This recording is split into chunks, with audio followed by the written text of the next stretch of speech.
welcome to the Podcast Corner. Moving our show to have fun talking to them and investigate it. We are more casual and plenty evidence as well as asking questions.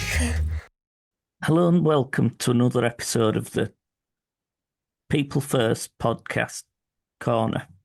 Today we're welcoming Mr Wardley, who helped design roller coasters such as Nemesis and Oblivion, and also the book called Creating My Own Nemesis, released in 2013.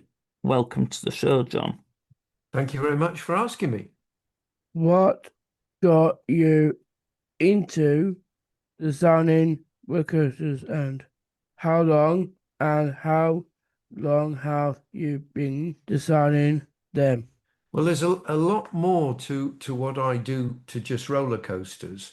I was working in the film industry in the 1960s, and whenever I was working on a big spectacular film, whenever we had any visitors actually come to the film studio and see what we were doing, it used to blow their minds, the scale of the spectacle. And I thought if only there was some way in which we could bring the audience to see all this really happening. And then I thought, well, that's really what Disneyland's all about. That's what theme parks are all about. And I wanted to bring that concept to Britain. So that's how I first got into it. I was involved in converting Chessington Zoo in London from a zoo into a theme park, Chessington World of Adventures. That was very successful. So I then became a director of the company who bought Alton Towers. And as you quite rightly say, roller coasters are quite an important part of a theme park, but not the only part. But that was how I first got into it. I noticed you got the roller coasters off the Jurassic Park as well. So which park have you been to, Sarah? Have you been to Alton Towers? I know I've been to what did it Paris? Yeah, I've been to Alton Towers plenty of times. I've been to Water Valley. Blackpool. You've been to Blackpool. Now, what was your favourite ride at Blackpool? The water shoot. Oh, right. My favourite one would be Jurassic Park full. I have I've been Blackpool during the day, but otherwise I've been the lights, laminations and donuts and stuff. Right. Did you go up Blackpool Tower? I did. No. You did? I did. We had an afternoon tea up there, and we danced up the quickly dancing. Do you favourite it be your favourite ride? Well, I suppose my favourite ride is Nemesis at Alton Towers, because it was a brand new idea. It was the biggest and most expensive ride that has ever been built in Britain. So I think probably Nemesis is my favourite ride. Yes, for that reason. And it was the first, and it's still after 35 or 34 years, still the favourite ride of thousands of people in Britain. Yeah, because I saw, well, it were on YouTube and it was showing, I think it must have been filmed probably about 93, but you're showing all the design of where it was going underground and all that sort of thing, and where you'd got the idea. Were one that were out in America at the time. Yeah, well, it was the first ride of its kind that not only was suspended beneath the track, but also could turn upside down. It had never been done before. So it was very exciting to work on that project. And I been on that ride. You've been on it? Yes. Was it exciting? It's brilliant. Good. And Did you ride it in the front? Did you ride in the front seat? Yes. We're on it. Yeah, I haven't. Well, my mate accidentally injured his arm on it because he had his arms out to the side, and like, put your arms in. And I knew there were a section where you sort of like You can't touch them. You look as if you're sort of like going to hit a tree, and I just looked at him as we went straight past, and he was just holding his arm, and I'm like, "Told you." But I haven't been on Reborn yet, No. so Well, it's the same ride, but just with better scenery yeah. and decoration. What problems have you had to overcome when deciding rides? Well, the main problem that we have is getting planning permission to build the rides. And if it's going to be a roller coaster, most roller coasters, as you probably know, go up high. And local people don't want, if you're living in an area near a park, you don't want to see it. You don't want the thing to be a blot on the landscape. And designing a roller coaster which can't be seen from around is a difficult thing to do. So that's the reason why with Nemesis we decided to dig a great big hole in the ground and bury it so that the highest point of the ride is still no higher than the tops of the trees. So that actually is the most difficult part, coming up with an idea that is actually going to get planning consent, that the local people won't be disturbed by either seeing it or hearing it. And that's a serious I don't know, problem. on the phone. Well, to be fair, you could hear Nemesis from miles away in the park. Mm. Well, it's very difficult when you've got a big piece of machinery with a heavy train racing round the track to keep it silent. And a Yeah. lot of people, if it were silent, it wouldn't be as much fun. They want to be able to hear it roaring away.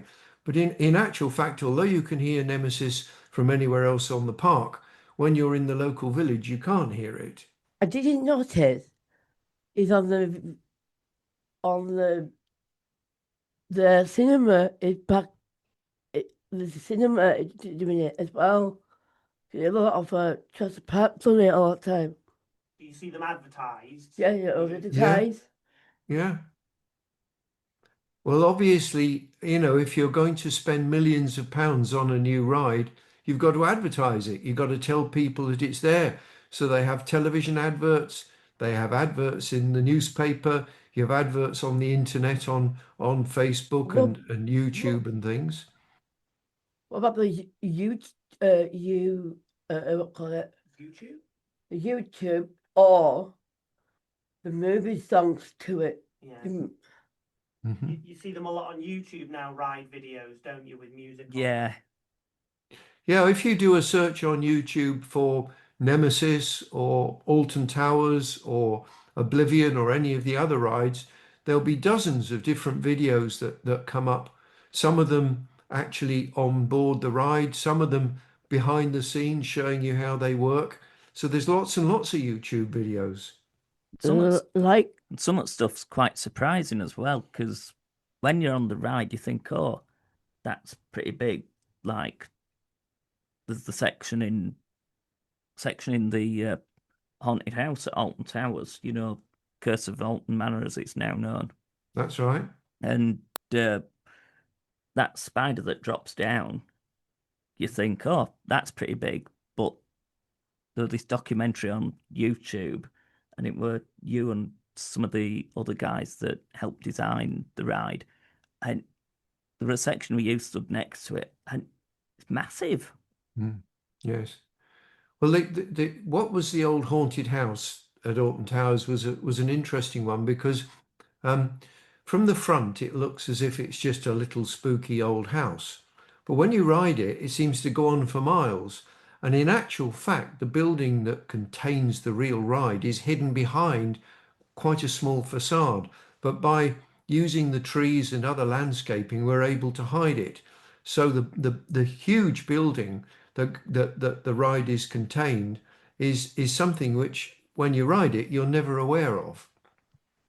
how do you think the ride have changing over the year? Well, it's a matter of technology moving on. If you look at the old original wooden roller coasters, when they went back, you just got a chaff that took you up the top, and the ride rattled round the track and came back in, and someone pulled a lever and it's on the track. Now are very sophisticated. They use computer controls. Safety standards are much higher than they were. And then as far as technology is concerned, with special effects and other video technology, one's able to do a lot more than you used to be able to do. So really it's technology that has made huge changes, but the same excitement and the same sort of wishes that the people that are riding them have doesn't change. They still want to be thrilled and excited and be tested as far as what they dare and dare not go on. So maybe, all of you have stood in front of a ride and thought, dare I do it or dare I don't? And maybe you've overcome those fears. And if you, Sarah, have ridden Nemesis, then you did overcome that fear and you managed to conquer your fear.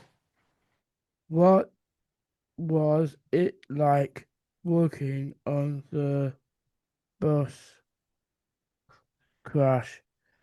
The thing in Live and Let Die. Well, that was very exciting because the script said that James Bond had to be escaping from the police who were chasing him in a whole of police cars. And James Bond jumped into the nearest vehicle he could find, which was a double-decker bus. And he drove it along the streets, chased by a police car, until he got to a low bridge. And he decided that he would drive under the bridge. And what happened was the bridge was too low for the whole bus to go under. And so it sheared the whole of the top deck of the bus off. He carried on driving, and the top deck landed on top of the police car, which then swerved and crashed. Now, that's not a very easy thing to do because you can't just take a bus and drive it under a double-decker bus and drive it under a low bridge. So it was all done by trickery. The whole bus was faked. We removed the top deck. We put a false top deck that could slide on and off. That was fired off by great big elastic bungees that shot it off the back. The shot of it landing on the police car was a completely separate shot where we took another false piece of bus, suspended it from a crane and dropped it from the crane. And then the third piece was where we built a rig that fitted over a police car so that it could drive along the road and swerve around with this deck apparently on top of it. So it was a very tricky thing to do. It was great fun to do, and I think it was a big success because people remember it to this day. The thing is, though, sometimes when you see the sections, they might not look that great because there's a show that I did, and we sort of it were basically the fizzy liquid scene on Charlie and Chocolate Factory, and we'd sort of done it in about 4 sections, I think. And when we look back at each section, I was this isn't going to look right. But when I look back at the full edited version, it looked great. Yes, yeah. You've got to remember that each shot is done separately. It's not until you put it all together that you get the pace and the excitement. And when it comes to special effects, that's also the case. Have you worked on any other big movies? Well, the other one that people remember is the original Railway Children. And of course, that's quite relevant to where you are now because it was filmed on your local railway. But the landslide scene where the whole of the embankment is about to collapse. Now, that was a very complicated effect to do because we literally had to create a real landslide, but do it under control and be able to cue it for the camera. And that was an extremely complicated effect. And if you ever watch the original Railway Children film and you see that, at least you know that was filmed very close to where you are right now. His name, my brother. have railway tracks. It's not a far away to maybe Haworth Howard, exactly, yeah. Yeah. to made it from them. Well, we're doing a social event, aren't we, guys? Where we go on the train, and it's going to be showing the railway Yeah. children. Yeah. I've been. You've been on Yeah. those trains. Yeah. I haven't yet. You haven't yet. You coming on the social event, Sarah? You're not sure. I've been. Yeah, I am. You are. Great. So we'll get Very I am. interesting. great. What made you decide to write your autobiography, creating my own empathy? Well, a lot of people had said to me, "You've had an interesting life doing a lot of different things." And when I retired, I decided just to sort of put down on paper what I could remember. And a friend of mine who was a journalist saw the manuscript and said, "You should publish this." And I thought, well, nobody's going to buy it. But I decided that I would publish it. And it sold many tens of thousands of copies and continues to sell huge numbers of copies. And people seem to enjoy it. It gets very good reviews on Amazon, and it gives people an insight into how things are done. A lot of them made the books, all different ones as well. Well, I wrote the second book after the first one was very popular and I retired. I was still doing all sorts of bits and pieces for theme parks, even though I was officially retired. And a lot of people wanted to know how the rides actually worked, the technology behind the rides. How does the ride in the Curse of Alton Manor, the cars that you go on, how does it work? So that's how I decided to write the second book, which explains the origins of log flumes, roller coasters, water rides, all those sorts of things, and explains about the history. Is there an audiobook version of Creating My Own Nemesis? After the print book was published, a lot of people said, "Oh, you've got to do an audio book." So I did an audio book shortly after of Creating My Own Nemesis, and then after Life After Nemesis was published in print, that's when I did the audio book of that. And a lot of people enjoy audio books. The only problem is the photographs and the diagrams that are in the print book, of course, you can't see when you listen to the audio book. My dad read the book in the same thing you said. So he My dad, likes audiobook. yeah, Good. He likes audio I think book. yeah, it does. Quite a lot of us prefer audiobooks, don't we? Because it's not always easy to read the book, so the print might be too small. Same Words. Same with Harry Potter made it from it. Yeah. And the Narnia and Narnia. You have For those all audio- them books. All those books in audio, yeah. It's not like easy read sometimes. Yeah. Print book. Yeah. So what sort of audio books do you all like listening to? I actually like to listen to the voice of the Jurassic Park made it. What other books do you guys listen to, Daniel? What books do you like? I don't have books. You're not a big reader, Tom. No. Yeah, I'm a fairly big reader. You know Michael Morpurgo? Yeah. His books. I have a Yes. book. I have a Mhm. book. Robert. Yeah. Well, did anyone help or inspire you to write this book? No. I literally just wrote down all my memories, and then, as I say, various people said, "Oh, you should publish it," which I did. I mean, I am always interested to hear how other people's work is done, how things operate, and so on. And sure enough, people seem to be interested to hear about how we design theme parks and how the rides and attractions work, and just as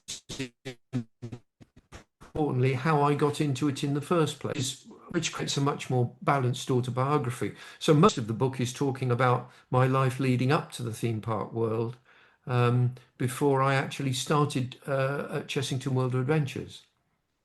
The Avengers. Yeah, no, so that's the Nemesis and Oblivion, the rides. Mm. Yeah, So sometimes do the books, yeah, yeah, the Avengers. yeah. A lot of the Marvel film do the same thing. Well, that's interesting, isn't it? A lot of effects now in movies are computer, aren't they? Yeah, CGI. That. What do you make to all of that, John? It's a lot of digital effects rather than practical now. Like a Back to the Future. Yeah, it certainly would take the fight as far as the people doing the effects. As I say, when we were working on the Railway Children, when we needed a landslide, we created a real landslide. In other things where you have a castle which has to be seen to be blown up, you blow it up. Nowadays, you just sit at a computer keyboard, tap away, and you produce a computer-generated image. And it's easy and it's quick and it's much cheaper, but it's certainly not as much fun as we had. So I don't regret that I worked when I did in the industry and before CGI came in. It was a much more exciting, fun, fulfilling work than sitting at a computer keyboard. I thought that. What do you think the future is for theme parks? Well, that's a very, very good question, Tom. As you probably know, Universal are planning to build a new theme park down in Bedfordshire. Oh. And it's going to mean that the industry that exists has got to keep developing. Alton Towers, Chessington World of Adventures, all the parks within the Merlin attractions have got all sorts of exciting plans in the pipeline.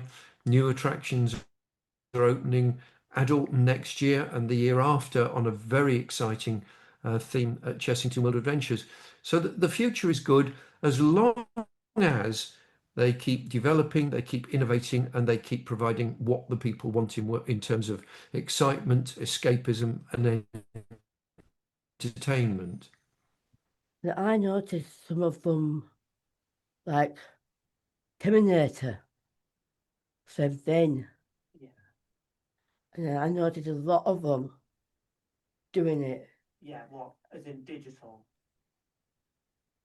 Like 3D Yeah. shapes, like have Back to the Future, right?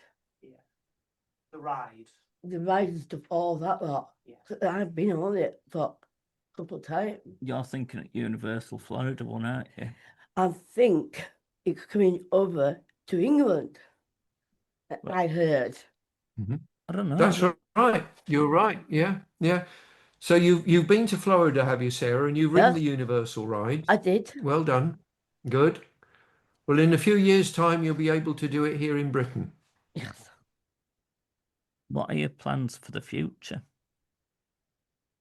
Well, I'm happily retired, so I'm not really working in the business, but occasionally my old colleagues call me up and they might have a problem or a question or want a little bit of friendly advice. But as far as the future is concerned, I leave that to others and I just enjoy retirement. Related to tracks the parks as well. There's a lot of a soundtrack Yeah. playing Mhm. songs. While you're on the ride. When No, you're thinking no. but I noticed on my phone Yeah. they got you press the button. Yeah. I put the tracks the park Yeah. sound. So the sound of the theme parks that you No, can see it's- online now. No, like it's just park. Oh, So as in like they choose songs to play while the The back up. yeah. Oh, while you're on ride, you mean? Yes. right. Mm. Yeah. Yes. I know. Yeah. I know some. Same the Back to the Future doing it. Same. They play Yeah. music. What were you Mm. saying there, Tom? I know some you can choose your own song as you're going round. Yeah. Mhm. Yeah. Yeah. Well, Yeah. music and sound is an important thing. It's not just the sights and the motion, but the sounds as well. Yeah. And the Another thing I was saying, It's like the theme for Nemesis and Haunted House and that. That's right. Yes, I mean, you get a composer to write the music, and then you have to get the music played and recorded and edited. And also, of course, you can then sell that music because merchandise is an important thing. People, when they've come off a ride, they want to buy the T-shirt or the baseball Yeah. hat, and then they want to get the CD of the music. yes, that I want to do. You like getting the shirts. Shirt and then CD to it. Or sometimes you do it in books. Now Yes. it's back on the cinema now. So you can get books about them as well, yeah. Thank you, John, for join us again. If you interested in learning more, Learning more. Find his book created by phone Nemesis This is on Amazon or at other major retailers. Well, thank you very much indeed, Daniel. That was a very nice advert for my book, and I'm very grateful to you. And it's been lovely talking to you all. Thank you for your questions. Great.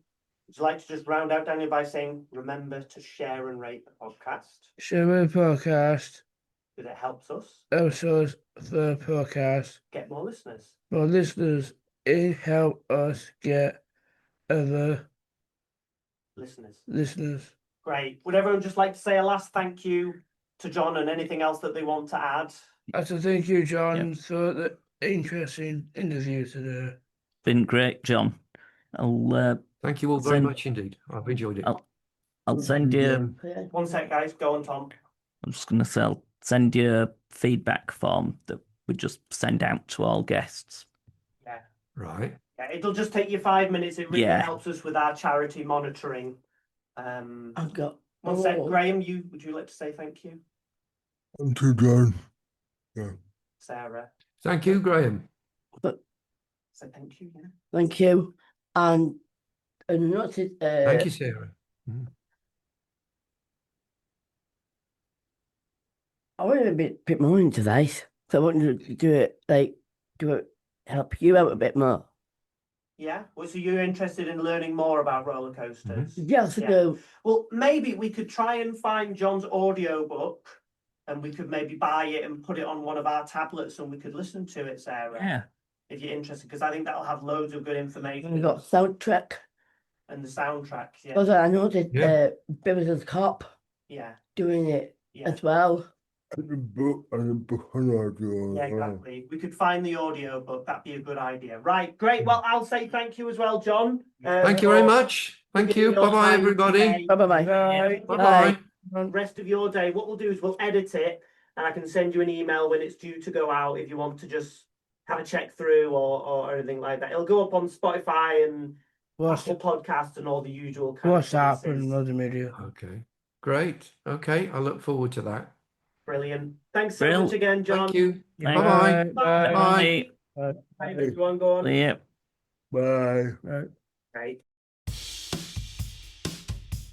Thank you for listening to this episode for the PKC Podcast Corner.